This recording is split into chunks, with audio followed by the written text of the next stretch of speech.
আমরা চলে আসছি আরেকটা জায়গায়, নিচে জায়গায় চাকটা আমরা অনেক বেশ কয়েকবার মধু সংগ্রহ করছি। আমাদের বাইরে নিয়ে এখন সংগ্রহ করবো, দেখি কি পরিমাণ মধু আল্লাহ দেয়। সরজার থেকে কাজ করা লোক ভাই। কি ভাই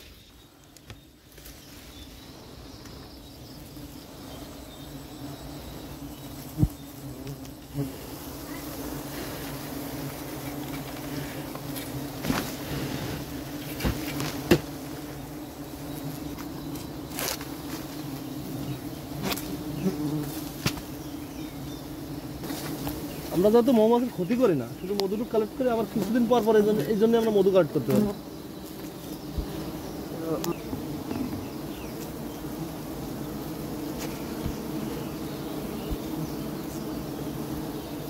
আল্লাহু আকবার।